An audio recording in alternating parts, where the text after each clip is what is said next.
अस्सलामुअलैकुम नाज़रीन कराम, नई वीडियो में आपको खुश आमदीद कहते हैं। 12 दिन से जारी जंग के ख़ात्मे के हवाले से ख़बरें आ रही हैं। इस वक्त डोनाल्ड ट्रंप का स्टेटमेंट आ चुका है जंग बंदी को लेकर, लेकिन ईरान की जानिब से जो जवाबी स्टेटमेंट आया वो थोड़ा मुख्तलिफ है और कंडीशनल है, यानी उसके अंदर कुछ शराइत रखी गई हैं, जबकि ट्रंप ने ऐसा कुछ नहीं कहा।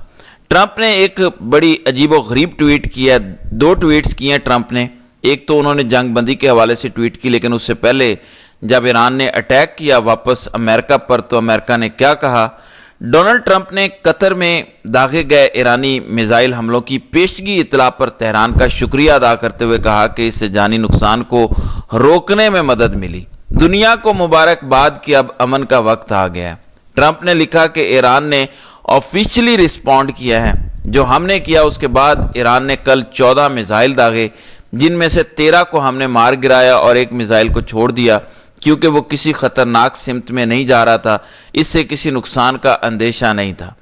ट्रंप ने अपनी पोस्ट में मजीद लिखा कि मुझे ये बताते हुए खुशी हो रही है कि कोई भी अमेरिकन जख्मी नहीं हुआ और बमुश्किल कोई नुकसान हुआ है। ट्रंप का कहना था कि सबसे अहम बात यह है कि ईरान ने अपना गुस्सा निकाल लिया है और उम्मीद है कि अब मजीद नफरत नहीं होगी।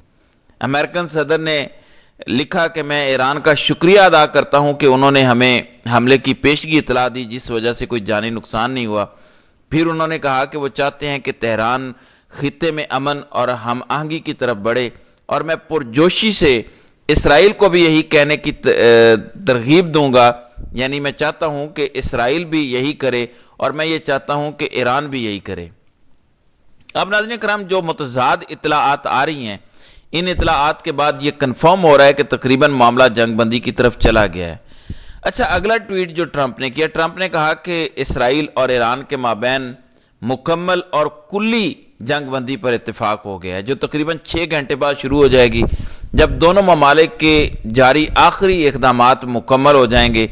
ये जंग बंदी 12 घंटों तक जारी रहेगी, जिसके बाद ये जंग बाज़ाब्ता ख़त्म तस्वुर की जाएगी। इब्तदाई तौर पर ईरान जंग बंदी शुरू करेगा, फिर 12 घंटे के बाद इसराइल, और 24 घंटे के मजमूए पर दुनिया 12 दिनों की जंग के इख्तिताम का जश्न मनाएगी। तो वो कह रहे हैं कि अगले 24 घंटों में जंग ख़त्म हो जाएगी। पहले ईरान की जानिब से जंग बंदी हो जाएगी, फिर इसराइल की जानिब से, और उसके बाद दुनिया जश्न मनाएगी इस बात पर कि 12 दिनों में जंग ख़त्म हो गई है।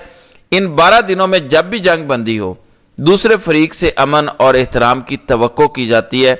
अगर सब कुछ तरतीब के मुताबिक हुआ जैसे होना चाहिए, तो मैं इसराइल और ईरान दोनों की तारीफ करना चाहता हूं कि उन्होंने इतने बड़े अज़्म, हौसले और दानिशमंदी से 12 दिनों की जंग को ख़त्म किया।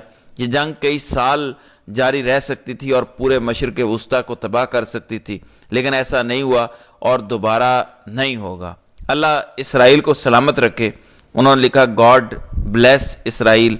अल्लाह ईरान को सलामत रखे, गॉड ब्लेस ईरान। ये डोनाल्ड ट्रंप ने लिखा। अल्लाह मशरिक़ वुस्ता को सलामत रखे, ये भी उन्होंने लिखा। अल्लाह रियासत आए मुत्तहिदा अमेरिका को सलामत रखे, यानी यूनाइटेड स्टेट ऑफ अमेरिका को भी अल्लाह सलामत रखे। तो ट्रंप ने ये सब दुआएं की और साथ ही लिखा कि गॉड ब्लेस द वर्ल्ड, कि अल्लाह सारी दुनिया को सलामत रखे। तो ये ट्रंप ने दावा किया कि जंग बंदी हो गई है अब, क्योंकि राब्ता था कतर का ईरान के साथ। ईरान ने कतर की सरजमीन पर अमरीकी अड्डे को निशाना बनाया, गो कि अमरीका कह रहा है कि उसमें हमारा कोई नुकसान नहीं हुआ। ईरान को एक फेस सेविंग मिल गई। इसराइल के साथ क्या हुआ ये मैं आगे चल के बताता हूं। बहरहाल ट्रंप के इस स्टेटमेंट के बाद ये पता चलता है, और कुछ मीडिया के जराए ये दावा करते हैं कि अमेरिका की जानिब से कतर से रब्ता किया और दोनों के बीच में रब्ता हुआ। फिर ट्रंप ने बताया कि इसराइल जंग बंदी पर आमादा है, तो आप ईरान से बात करें कि वो भी जंग बंदी पर आमादा हो जाए। ईरान तो पहले दिन से बात कर रहा है कि हम पर जो अटैक करेगा हम उस पर वापस अटैक करेंगे। अगर इसराइल जंग को रोक देता है तो हम भी जंग को रोक देंगे। लिहाजा जंग रोकने पर तो सारे आमादा थे, लेकिन ये जंग बढ़ती चली जा रही थी और ये ख़तरा था कि ये पूरा खित्ते में फैल जाएगी। अमेरिका जो 24 घंटे पहले बम्बारमेंट कर रहा था और 24 घंटे के बाद वो एकदम जंग बंदी करवा देता है, ये बात आपको कुछ समझ आ रही है? देखें, इसमें कोई कॉमन सेंस की चीज़ें हैं जो समझने की हैं। अमेरिका इस बात पर भी बज़िद था कि इसराइल के साथ रजीम चेंज करवाया जाए और उसके इशारे डोनाल्ड ट्रंप दे रहे थे। ڈونلڈ ٹرمپ اسرائیل کو بار بار کہہ رہے تھے کہ اپنے حملے آپ نے کنٹینیو رکھنے ہیں اور ان کی تعریف کر رہے تھے، ان کو سپورٹ کر رہے تھے۔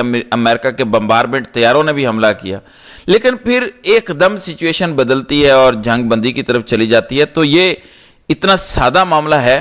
امریکہ نے اس سے پہلے جس بھی ملک پر حملہ کیا، امریکہ کو بڑی انکنڈیشنل سپورٹ ملی ہے مغربی ممالک سے، اسپیشلی یورپ اور برطانیہ سے۔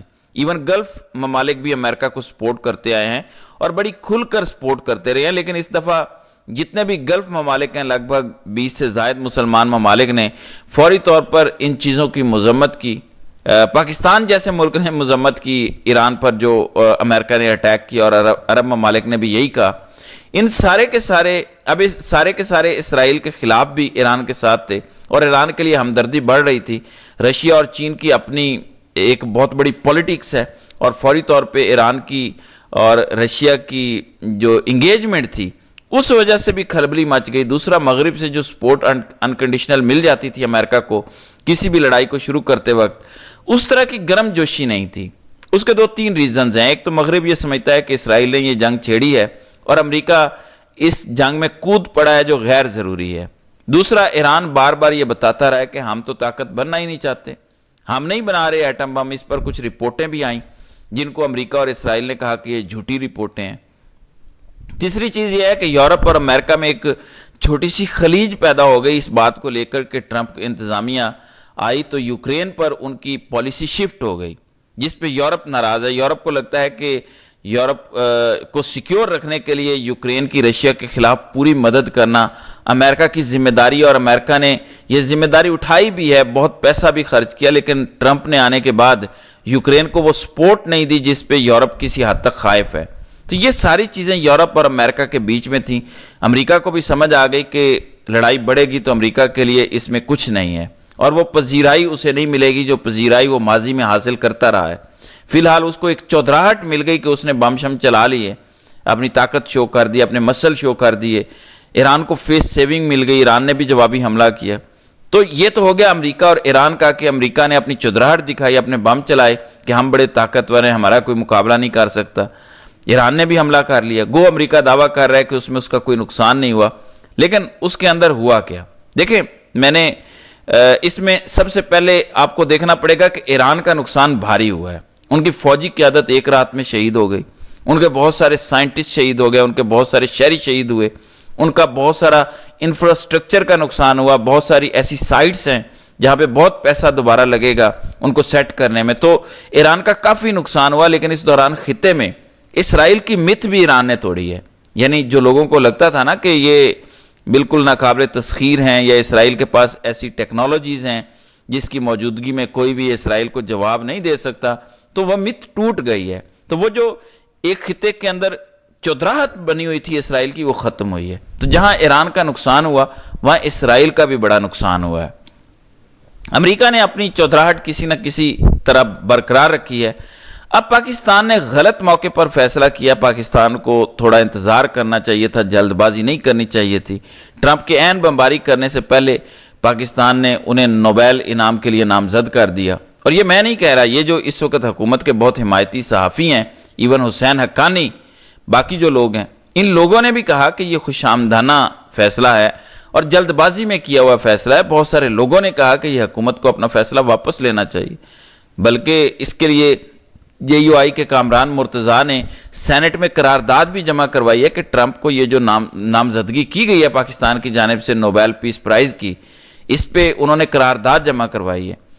تو ناظرین کرام، اب تک کی کل ملا کے صورتحال آ کے رک جاتی ہے ایک آخری سٹیٹمنٹ پر، جو سٹیٹمنٹ دی ہے ایران کے فورن منسٹر نے۔ انہوں نے کہا کہ جیسا کہ ایران پہلے بھی کئی بار واضح کر چکا ہے کہ اسرائیل نے ایران کے خلاف جارحیت شروع کی، ہم نے نہیں کی، اور ابھی تک کسی جنگ بندی یا فوجی کارروائی کے خاتمے پر کوئی معاہدہ طے نہیں پایا۔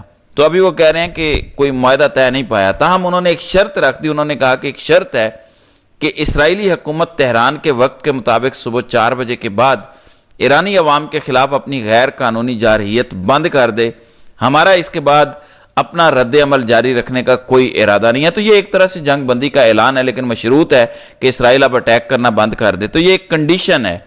تو لگتا ایسا ہے کہ تقریباً جنگ بندی ہو گئی ہے۔ हमारी फौजी कार्रवाइयों को रोकने का हतमी फैसला बाद में किया जाएगा। तो ये ईरान की जानिब से स्टेटमेंट आया। देखें, इन्होंने इतनी बड़ी जंग लड़ी है, इन्होंने अपने लोगों को मुतमईन करना है। तो ये इस वक्त सूरत हाल बनी हुई है। तो देखते हैं कि आइंदा आने वाले 24 घंटों में मजीद क्या होता है। तो नाज़रीन कराम, आपकी इस वीडियो के हवाले से क्या राय है? आप अपनी राय का इजहार कमेंट सेक्शन में ज़रूर कीजिएगा।